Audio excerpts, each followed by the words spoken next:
Estimadas alumnas y estimados alumnos, es un gusto estar con ustedes una vez más en esta sesión de matemáticas de tercer grado de secundaria. Soy el maestro Luis Miguel Villarreal y me da un gusto en esta ocasión compartir la clase con la maestra Miriam Villegas. ¿Cómo estás, maestra Miriam? Muy bien, maestro Luis Miguel. Bienvenidas, alumnas y bienvenidos, alumnos. Es un gusto estar aquí con ustedes una vez más. Nos vamos a sumergir en el océano del conocimiento matemático. Comenzamos. En esta semana trabajaremos el aprendizaje esperado. Resuelve problemas que implican el uso del teorema de Pitágoras.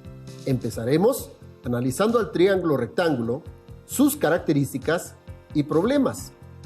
Después, veremos las relaciones entre las áreas de los cuadrados que se construyen sobre los lados de un triángulo rectángulo. Y, finalmente, llegaremos al teorema de Pitágoras. En esta sesión, nos corresponde analizar los elementos y características de una de las figuras geométricas básicas, pero de múltiples aplicaciones y usos en muchas ramas del conocimiento. No solo en las matemáticas, se trata nada más y nada menos que del triángulo rectángulo. Los materiales que vamos a utilizar en esta sesión serán, aparte de su cuaderno de apuntes y libro de texto, cartulina, hojas de colores o reciclada, juego geométrico, marcador, lápiz, goma, tijeras, pegamento que emplearán para hacer algunas actividades después que hayan visto la clase. Si cuentan con una aplicación de geometría dinámica, les recomendamos que la usen para practicar la clase. Antes de comenzar, veremos un experimento geométrico muy atractivo. Es el rompecabezas de Dewdney, un acertijo abierto durante 100 años. Un brillante creador de rompecabezas, llamado Henry Dewdney, en el año 1907, lanzó un acertijo que sería un dolor de cabeza para muchos matemáticos en aquel tiempo y que permaneció sin resolución en aquella época. 100 años después, en el año 2007, un estudiante del Instituto Tecnológico de Massachusetts, en Estados Unidos, lo resolvió de una manera muy interesante. Veamos el acertijo. ¿Se puede recortar un triángulo equilátero para formar un rompecabezas de manera que, al reordenar sus piezas, se forme un cuadrado? Sobre el papel no se ve muy fácil, ni interesante, pero al construirlo podemos notar algo muy singular. Sucede que, al cortar el triángulo equilátero, en piezas, estas se pueden unir con bisagras, de tal manera que al desdoblarlas y volverlas a ordenarlas, se forma un cuadrado y viceversa. Las piezas se vuelven a desdoblar y se ordenan en sentido contrario hasta formar el triángulo. Veamos en el siguiente video dicha solución.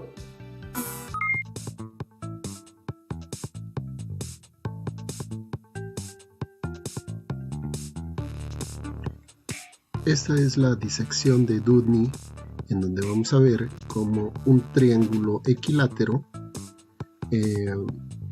se puede convertir en un cuadrado haciendo 3 cortes nada más. Aquí tenemos el triángulo equilátero, en el cual ya están trazados esos 3 cortes. Este es 1, 2 y 3 cortes. Entonces vamos a colorear esas partes del triángulo equilátero de esta forma, lo que se le llama las guías. La guía es los vértices inferiores del triángulo equilátero, y vamos a poner la regla. La regla es a donde va a quedar orientado mi cuadrado en el cual se va a convertir dicho triángulo, y la línea del corte, que son los puntos donde se deben cortar. Recuerden que este triángulo rectángulo se puede tener con un corte en cartulina, en una hoja de papel bond, y así se puede transformar. Todo lo que vamos a hacer es mover el deslizador para ver cómo se convierte dicho triángulo equilátero en ese cuadrado. Entonces lo movemos y vamos a ver cómo se desprenden las tres piezas de abajo y utilizando el procedimiento de la bisagra, el triángulo equilátero se va a formar automáticamente. Ahí está, ¿ya? En donde se formaron con las cuatro piezas del triángulo equilátero, claro, las tres que están abajo, junto con la pieza que queda de color amarillo arriba, y se forma dicho cuadrado. Y de esa forma es como se transforma el triángulo equilátero mediante la disección de Henry-Doody para convertirse en un cuadrado. Ahí está.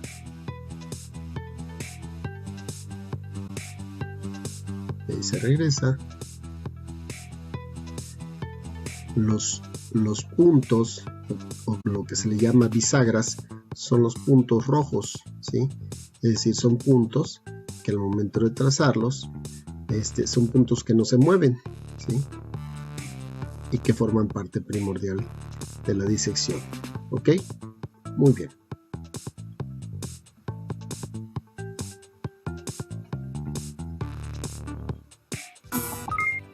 Se dice que Doodney se sentía tan bien con su diseño que se fabricó unos muebles que tenían esa forma. Y ahora muchos diseñadores de muebles e interiores lo usan para hacer creaciones propias. Incluso diseños de casas giratorias se han creado con esas formas. De ese tiempo, muchos matemáticos intentaron llevar dichas características a otras figuras geométricas planas, y en prismas, y en bases, y con polígonos más complicados. Y a través del tiempo, se fueron diseñando o creando figuras más sorprendentes con figuras geométricas impresionantes. ¿Podrán encontrar otra forma de resolver este acertijo? ¿Se animan? Inténtenlo.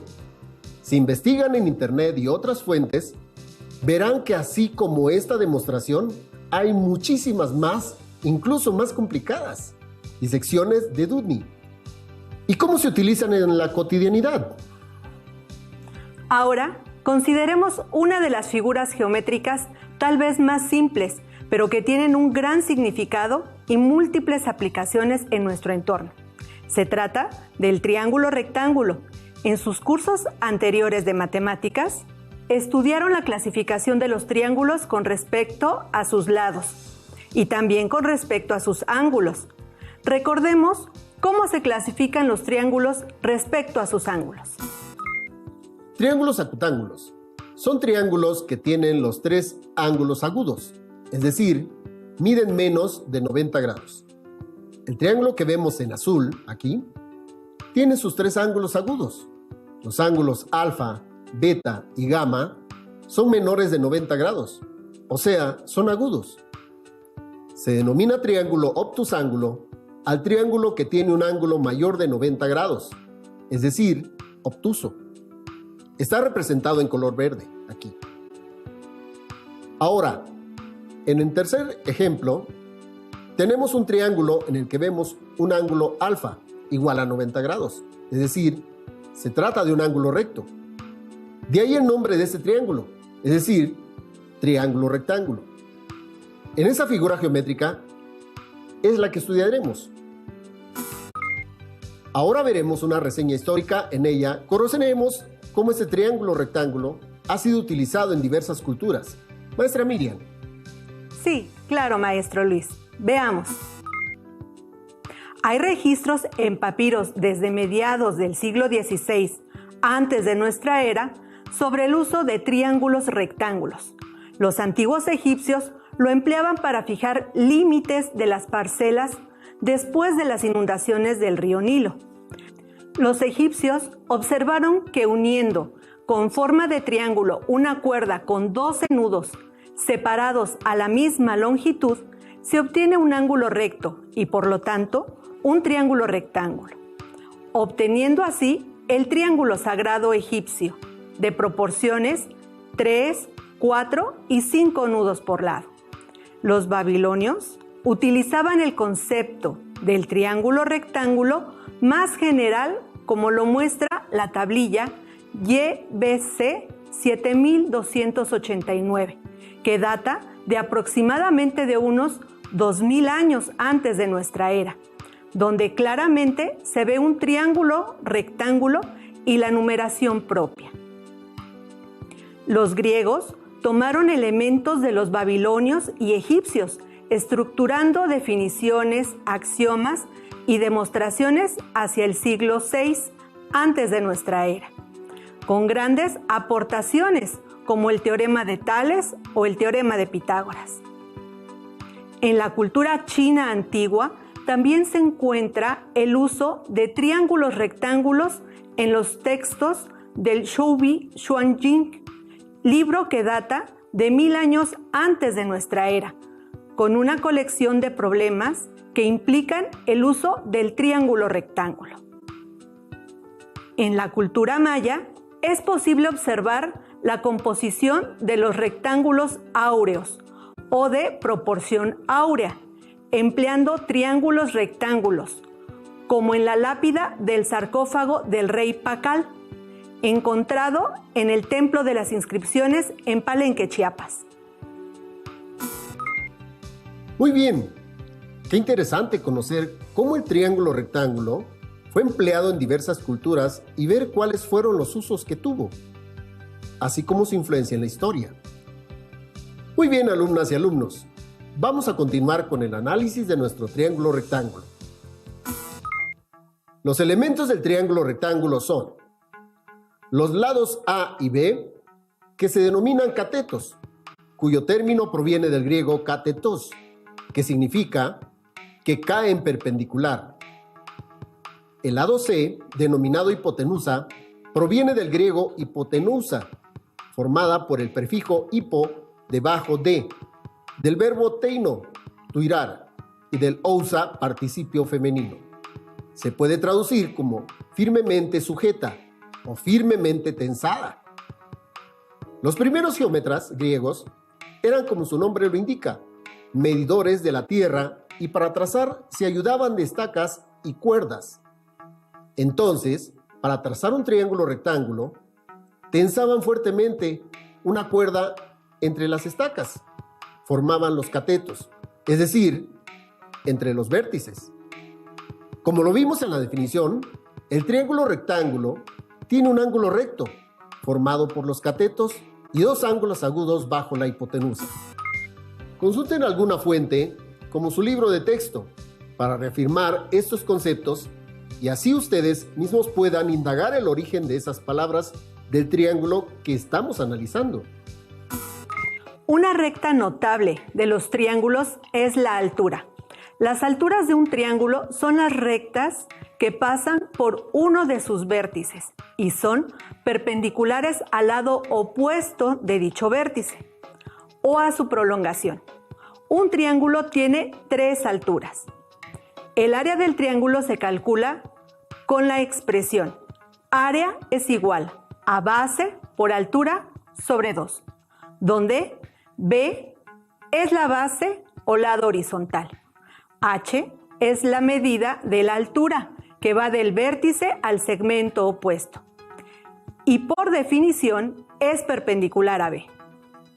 En el triángulo rectángulo, la altura depende de la posición, que tiene 3 posiciones, y para las 3, el área se calcula de la misma forma, como puedes verlo aquí.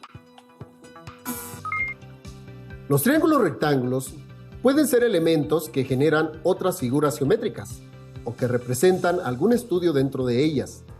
Veamos. Cuando trazamos una diagonal a un cuadrado, obtenemos 2 triángulos rectángulos isósceles, es decir, triángulos con 2 lados iguales. Si se fijan bien, verán que ese triángulo tiene una característica que ya vimos antes.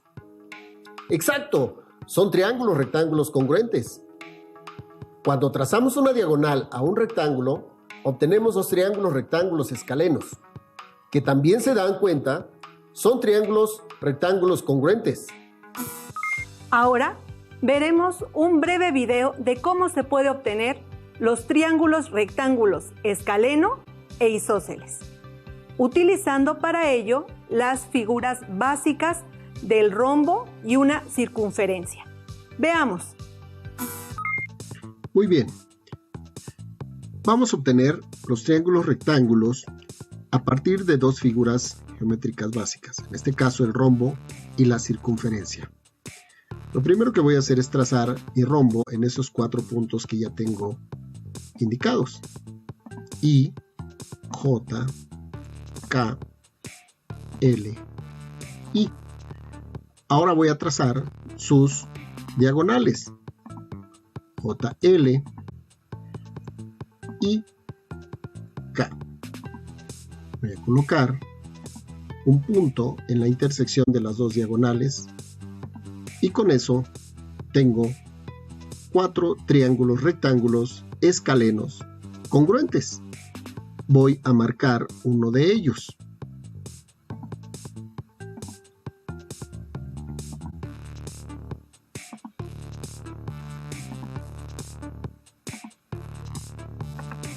Y le vamos a dar un color diferente.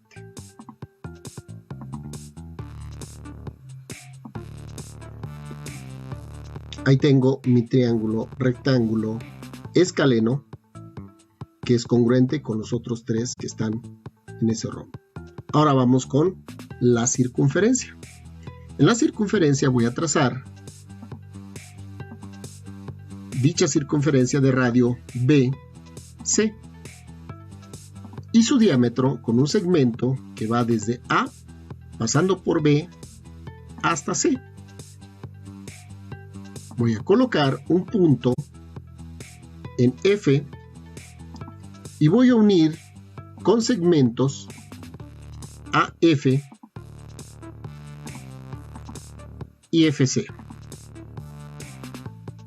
Y si vemos aquí, estoy obteniendo un triángulo rectángulo isósceles. Esto porque las diagonales AF y FC son iguales y este ángulo F es un ángulo de 90 grados. Voy a marcar dicho triángulo rectángulo isósceles.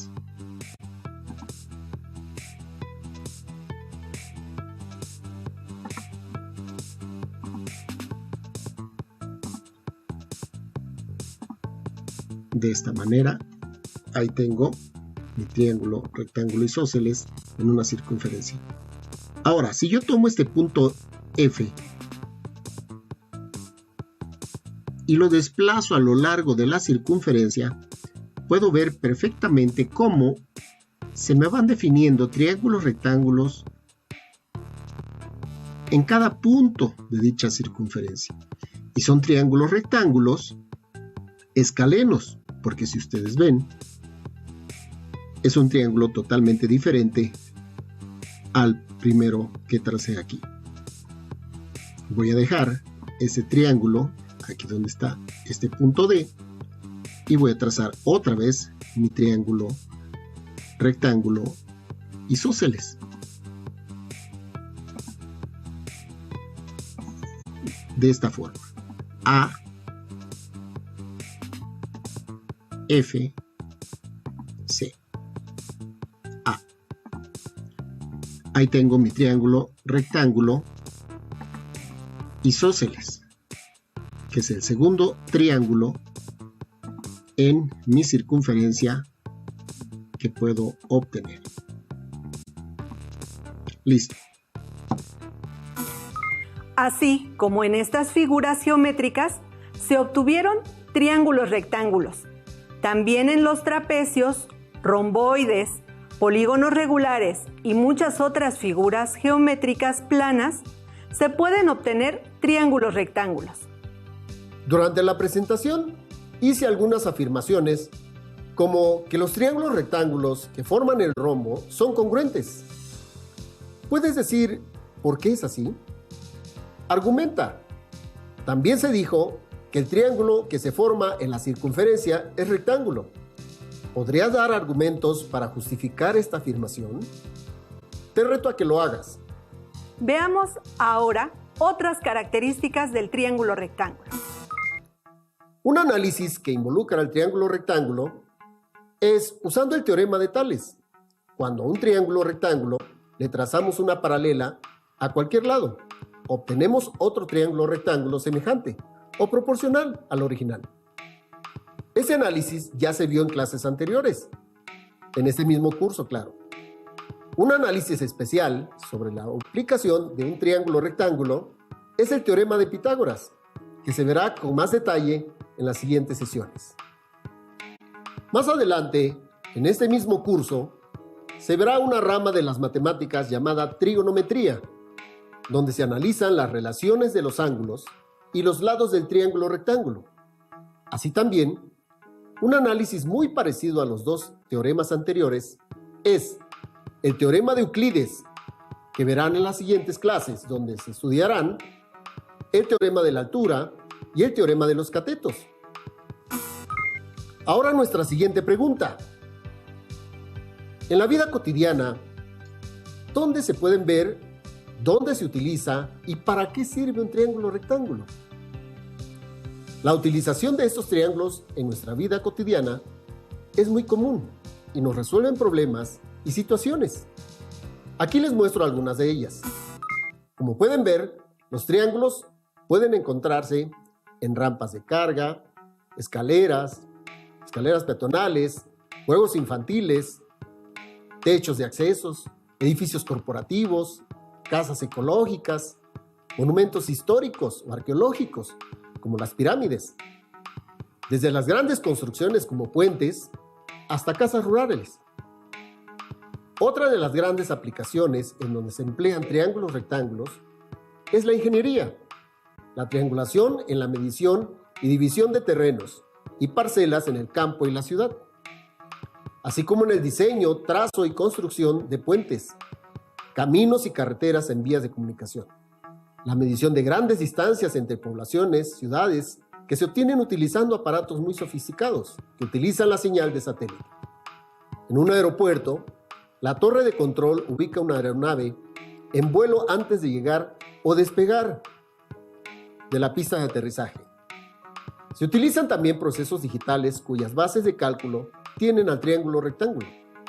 En un puerto, a la orilla del mar, se puede tener el control de las embarcaciones que se hacen a la mar, ya sea sobre o bajo el nivel del mar, y se puedan ubicar cuando éstas se encuentran en alta mar. Como hemos visto, son tantas las aplicaciones prácticas y de solución a situaciones reales de la vida cotidiana, en donde el triángulo rectángulo se emplea. Como primera actividad, y para que ustedes mismos verifiquen estos trazos, les recomiendo trazar en una cartulina de colores un trapecio isósceles, trapecio escaleno, romboide y un polígono regular, ya sea un pentágono, un hexágono, etc. Y tracen las diagonales y segmentos correspondientes y verifiquen los triángulos rectángulos que se obtienen en ellos. Peguen sus trazos y recortes en sus cuadernos y reflexionen con ellos.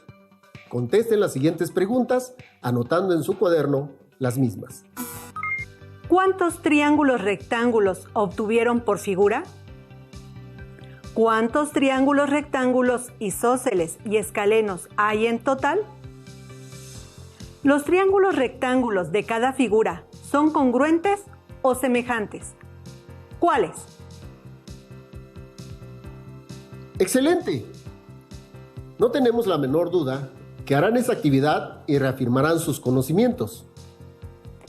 Muy bien, estimadas alumnas y alumnos.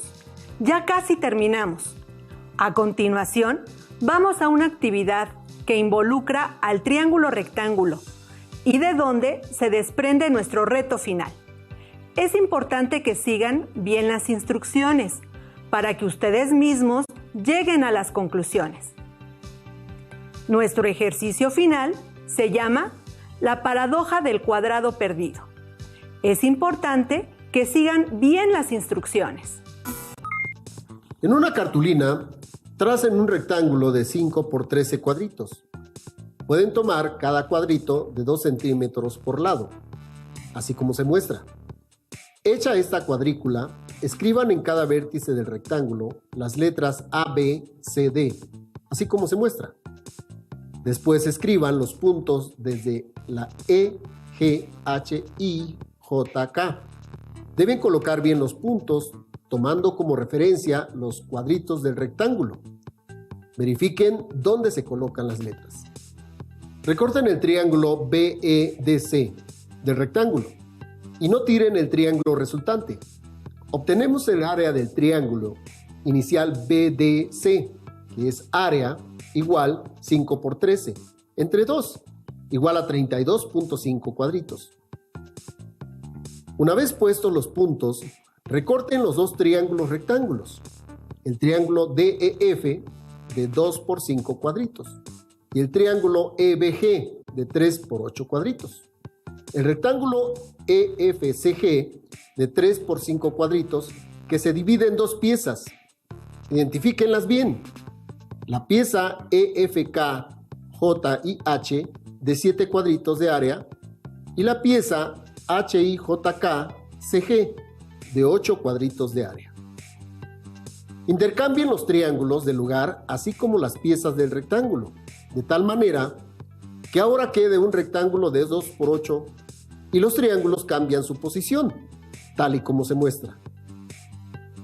Vuelvan a reagrupar la figura con las piezas ahora en el lugar que corresponde, de tal manera que se vuelva a formar el mismo triángulo que teníamos al principio, sin sobreponer piezas ni forzar a que entren en otro espacio. Verán que ocurre algo muy raro. Sí, claro, falta un cuadrito exactamente. Esto quiere decir que ahora tenemos un triángulo cuya área es 5 por 13 entre 2 igual a 32.5. Menos un cuadrito nos da 31.5 cuadritos. Nos falta un cuadrito, ya que el área del triángulo inicial era de 32.5 cuadritos. ¿Qué pasó aquí? ¿En qué momento se perdió ese cuadrito? ¿Dónde quedó ese cuadrito? Si regresamos al principio, ¿se acuerdan de dónde sacamos el triángulo rectángulo que recortamos?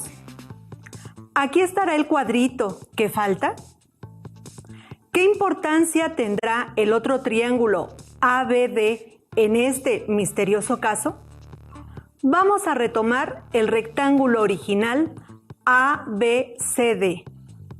Recordemos el análisis que hicimos con el triángulo BCD, donde al separar las piezas 1, 2, 3 y 4 y volviendo a unirlas, nos queda un triángulo al que le falta un cuadrito. Si ahora tomamos el triángulo rectángulo ABD, que es el triángulo que sobró del recorte que hicimos al inicio, y quitamos el triángulo BCD que ya analizamos, giramos el triángulo rectángulo ABD 180 grados, quedando la hipotenusa sobre los catetos. Se trazan los rectángulos y triángulos rectángulos escribiéndole las letras V, W, X, Y, Z, así como se indica. Se obtienen también dos triángulos rectángulos y tres rectángulos. Una vez enumeradas las piezas de nuestro rompecabezas, con las letras que indicamos, se separan estas piezas para cambiarlas de posición, tal y como se muestra. Noten que los triángulos cambian de posición, así como en el ejercicio anterior. En el siguiente paso, se vuelven a unir las piezas formando otra vez el triángulo rectángulo, sin sobreponer las piezas, ni forzar a poner una pieza en un espacio que no corresponde. ¿Ocurre algo raro también en este arreglo? Sí, ahora sobra un cuadrito. La pregunta es, ¿por qué sobra si ahora también son las mismas piezas? ¿Por qué en el primer triángulo el cuadrito se pierde? Ahora, en este segundo triángulo, ¿por qué sobra un cuadrito si en ambos casos el área es la misma? ¿Qué relación hay entre el cuadrito que se pierde y el que sobra? ¿Cómo explicarían este acertijo? ¿En dónde se perdió el cuadrito? Analicen bien el rectángulo original y deduzcan su respuesta. Fíjense muy bien cómo se dividió el rectángulo y se obtuvieron los triángulos analizados. Lleguen a sus propias conclusiones porque precisamente ese es nuestro reto final. Más adelante, en otra clase, aclararemos el resultado.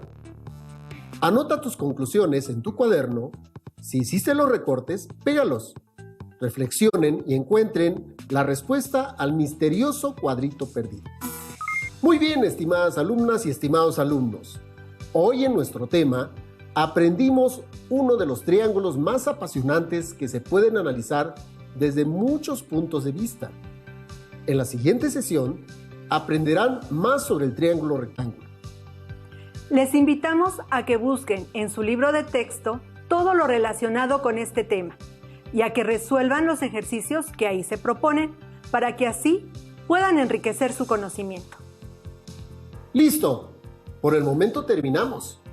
Muy pronto y más rápido de lo que se imaginan, nos volveremos a encontrar para continuar explorando y descubriendo aún más el enigmático y apasionante mundo de las matemáticas. La maestra Miriam Villegas y el maestro Luis Miguel Villarreal los esperamos en Aprende en Casa 2. Hasta la próxima. Si tienes dudas o necesitas ayuda, llama al Centro de Apoyo Pedagógico a Distancia. El número de teléfono para secundaria es el 55 36 01 71 23. Si requieres consultar los libros de texto en versión digital, recuerda que los puedes encontrar en la página conalitec.cep.gov.mx. Y recuerda que también cuentas con el sitio aprendeencasa.cep.gov.mx, en donde podrás ver nuevamente los videos de los programas y además encontrarás actividades para fortalecer tus aprendizajes.